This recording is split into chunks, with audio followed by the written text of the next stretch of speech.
నాతో మాట్లాడుమయ్యా, నన్ను దర్శించుమయ్యా. మన రక్షకుడైన యేసుక్రీస్తు పరిశుద్ధ నామములో మీ అందరికీ శుభములు తెలియచేయుచున్నా. మీరందరూ ప్రభు యొక్క కృపను బట్టి క్షేమముగా ఉన్నారని ఆశిస్తూ ఉన్నా. ఈరోజు బలపరిచే వాక్యము మార్కు సువార్త 2వ అధ్యాయం 13-14 వచనములు. ఆయన సముద్ర తీరమున మరలా నడిచిపోవచ్చుండెను.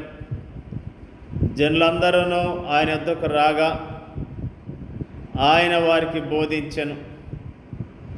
ఆయన మార్గమున వెళ్ళుచు సుంకపు మెట్టునొద్ద కూర్చున్న అల్ఫై కుమారుడు లెవీని చూచి నన్ను వెంబడించమని అతనితో చెప్పగా అతడు లేచి ఆయన వెంబడించెను.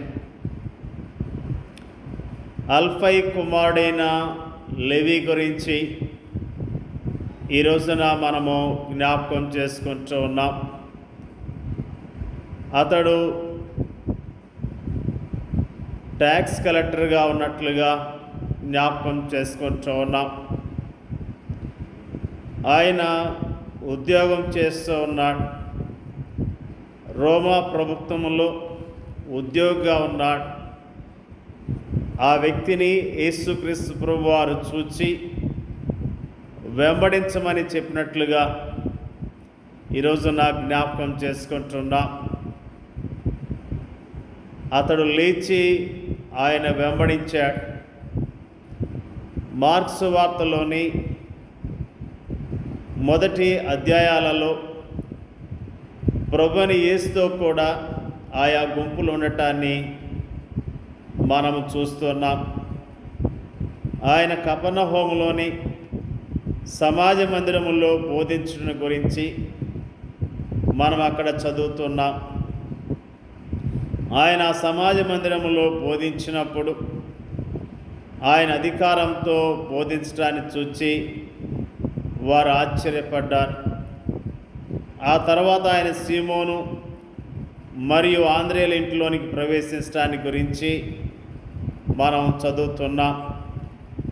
ఆ తర్వాత ఆయన గలిలయ ప్రాంతానికి వెళ్ళి సమాజ మందిరములో బోధించడం కనిపిస్తుంది. ఆ తర్వాత ఆయన తిరిగి కపెర్నహూముకు వచ్చి ఒక ఇంటిలో ప్రవేశించినప్పుడు ఆ ఇల్లు జనసమూహంచే నిండి ఉండటం మనకు కనిపిస్తుంది. ఆ తర్వాత గలిలయ సముద్ర తీరములో విస్తార జనసమూహము ఆయన వెంబడించినట్లుగా ఈనాటి మన ధ్యాన వచనాల్లో మనకు కనిపిస్తుంది. విస్తారమైన జనసమూహాలు తను వెంబడిస్తున్నప్పటికీ యేసు వ్యక్తిగతముగా ఆయా వ్యక్తులను దృష్టించినట్లుగా మనకు కనిపిస్తుంది. కపెర్నహూములోని సమాజ మందిరములో అపవిత్రాత్మచే పీడించబడుతున్న ఒక వ్యక్తిని ఆయన స్వస్థపరిచాడు. సీమోను పేతురు ఇంట్లో అతని అత్తను ఆయన స్వస్థపరిచాడు. గలిలయ ప్రాంతములో ఆయన సంచరిస్తున్న సమయములో ప్రభు కనికరాన్ని రుచి చూచిన ఒక కుష్ఠరోగి మనకు కనిపిస్తాడు. జనసమూహంచే కిక్కిరిసి ఉన్న ఆ ఇంట్లో స్వస్థపరచబడటకు తమ స్నేహితుడిని ఇంటి కప్పు మీద నుండి కిందకి దించి ఆయన స్వస్థతను క్షమాపణను తన స్నేహితునికి రుచి చూపించిన 4 వ్యక్తుల విశ్వాసాన్ని ఆయన చూచాడు.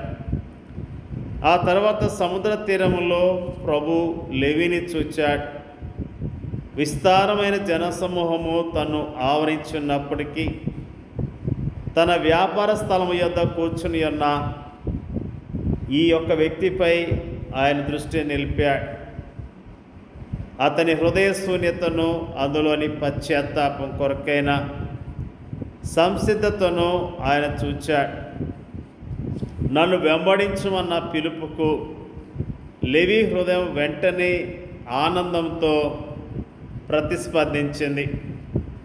మన అనుదిన కార్యకలాపాల్లో ఈ లోకములో మనం సంచరిస్తున్న సమయంలో మనకు కనిపించే విస్తారమైన జనసమూహములో ఒకరముగా అనేకసార్లు మనం కూడా ఉంటాం.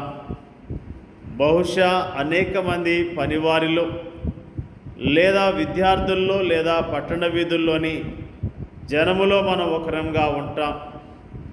ఆ అనేక మందిలో మనల్ని ఎవరూ దృష్టించటం లేదని, లెక్కించటం లేదని మనం అభిప్రాయపడుతూ ఉంటాం. అయితే అంతమందిలో యేసు నిన్ను దృష్టించున్నాడు. నీ హృదయము ఆయనకి బాగా తెలుసు. తను వెంబడించమని వ్యక్తిగతముగా ఆయనను పిలుస్తున్నాడు.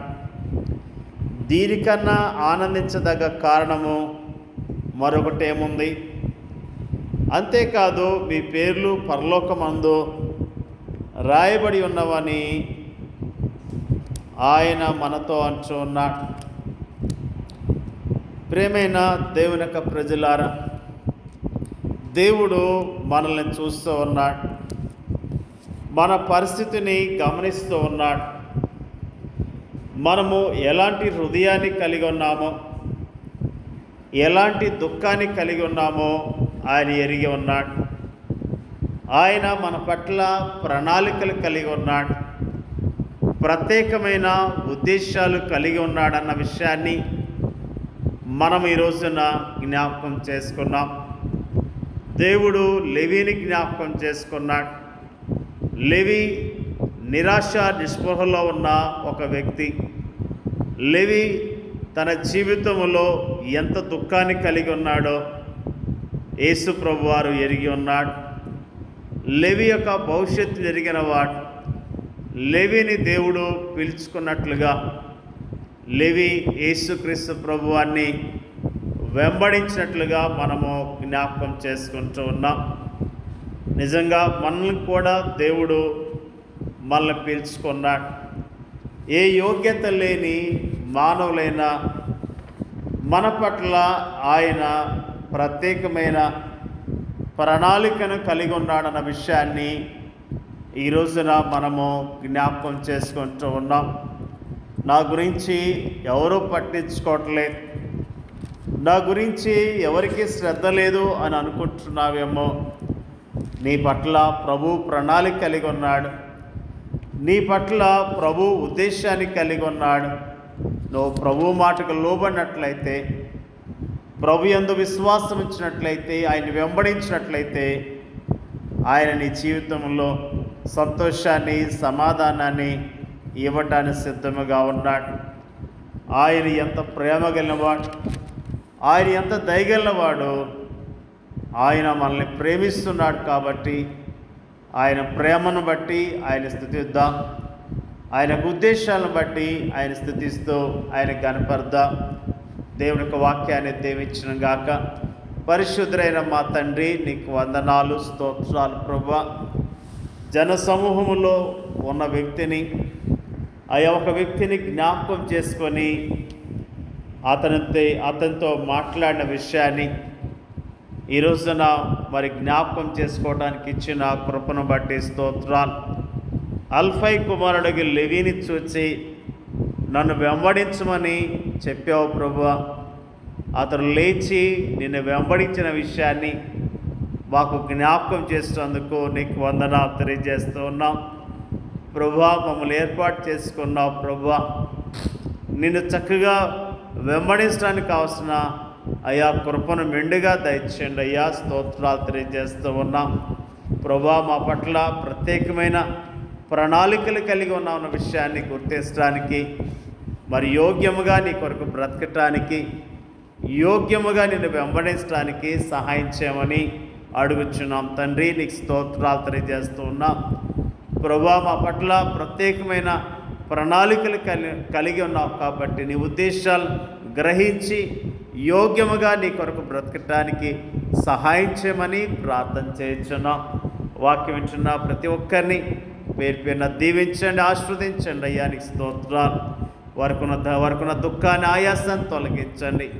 ఒంటరి వారు కాదు, మాతో ప్రభు ఉన్నాడు, మమ్మల్ని ప్రభు ప్రేమిస్తున్నాడనే విశ్వాసం కలిగి జీవించడానికి సహాయం చేయమని ప్రార్థన చేయించున్నాం. మరి ప్రభు మా దేశాన్ని, మా దేశ ప్రజలను జ్ఞాపకం చేసుకోండి. మా దేశ ప్రజలు బలాన్ని, శక్తిని దయచేయమని యేసుక్రీస్తు నామంలో అడుగుచున్నాం తండ్రి. ఆమేన్.